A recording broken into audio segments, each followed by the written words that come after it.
ആ റെയ്ഡ് നടത്തുന്ന കാര്യം ED ഗവൺമെൻറ്റിനെയോ പോലീസിനെയോ അറിയിച്ചിട്ടില്ല. ഒന്ന്. രണ്ടാമത്തെ പ്രശ്നം, അവർ കേന്ദ്ര സേനയെ വിന്യസിപ്പിച്ചിട്ടാണ് അവർ ഈ റെയ്ഡ് നടത്തുന്നത്. മനസ്സിലായില്ലേ?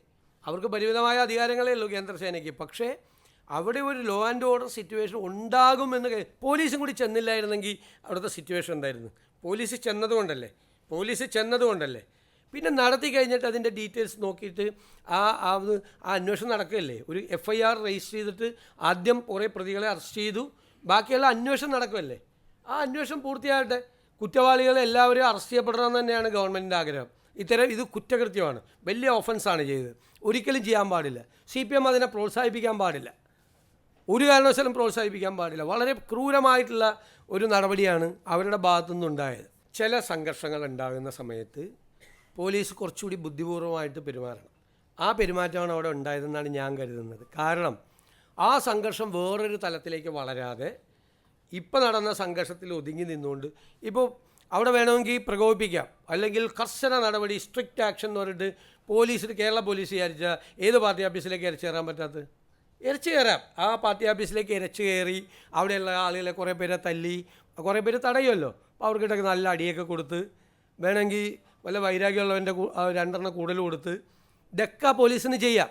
എന്നിട്ട് ഇഷ്ടമുള്ളവരെ തൂക്കിയെടുത്തുകൊണ്ട് പോരാ. അങ്ങനെയാണോ പോലീസ് ചെയ്യേണ്ടത്? ഞാൻ കരുതുന്നത് പോലീസ് ചെയ്തത് കുറച്ചുകൂടി സംഘർഷം അയവ് വരുത്താൻ അജിറ്റേറ്റഡായി കുറേ ആളുകൾ നിൽക്കുകയാണ്. അതിൻ്റെ ഇടയിൽ ക്രിമിനൽസും ഉണ്ട്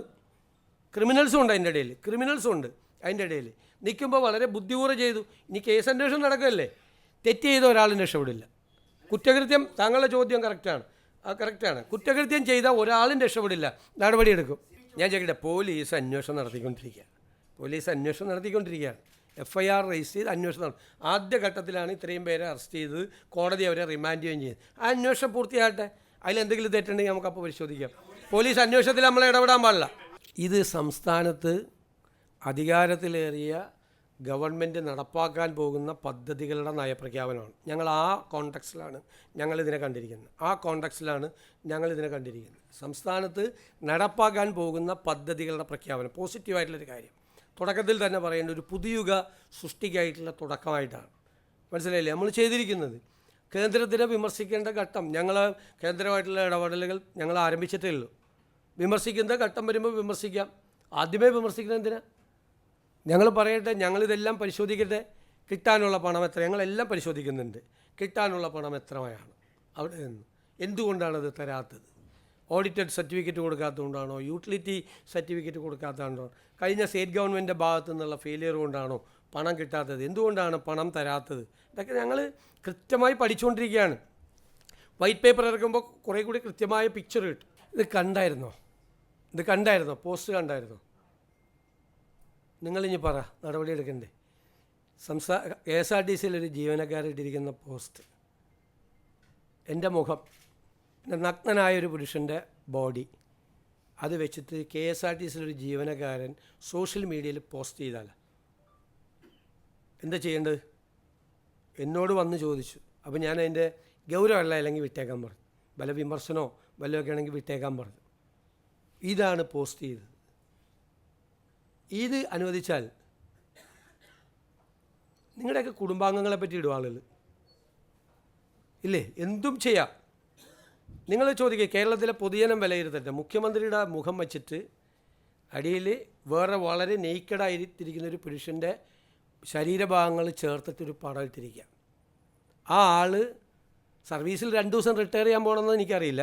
പക്ഷേ ആൾക്കെതിരെ ഒരു നടപടി എടുത്തില്ലെങ്കിൽ അത് കൊടുക്കുന്ന മെസ്സേജ് എന്താ? നാളെ നിങ്ങളുടെയൊക്കെ പടമായിരിക്കും വരാൻ പോകുന്നത്. നിങ്ങൾക്ക് വല്ലതും ചെയ്യാൻ പറ്റുമോ? നിങ്ങളുടെയൊക്കെ പടം. ഈ സെക്രട്ടേറിയറ്റിലെ ഒരു ഉദ്യോഗസ്ഥൻ ഏതെങ്കിലും സെക്രട്ടേറിയറ്റിലെ ഒരു വകുപ്പിനെതിരെ നിങ്ങളൊരു മാധ്യമ വാർത്ത കൊടുത്തതിൻ്റെ പേരിൽ നിങ്ങൾക്ക് സ്ത്രീകളാകട്ടെ പുരുഷന്മാരാകട്ടെ നിങ്ങളെക്കുറിച്ച് അങ്ങനെ ഒരു ചിത്രം ഇട്ടാലോ, അപ്പോഴും ഞാൻ നടപടിയെടുപ്പിക്കും. ഇത്രയുള്ള എനിക്ക് മറുപടി. കണ്ടോൺമെൻറ്റ് ഗേറ്റൊന്നും അടച്ചിട്ടില്ല. ഇനി വേറെ തമാശയും കൂടി വന്നു. ഈ സംഭവം, ഈ ED റെയ്ഡ് നടന്നതോടുകൂടി ഞാൻ എൻ്റെ സെക്യൂരിറ്റി കൂട്ടി, കമാൻഡോകൾ വന്നു എന്നൊക്കെ പറഞ്ഞിട്ട് വേറൊരു വാർത്തയും ഞാൻ കണ്ടു. ഒരു വാർത്തത്തിൽ ഒരു സെക്യൂരിറ്റിയും കൂട്ടിയിട്ടില്ല. ഞാൻ പറഞ്ഞില്ല, 40 വണ്ടിയിൽ നിന്ന് 3 വണ്ടിയിലേക്ക് മാറി.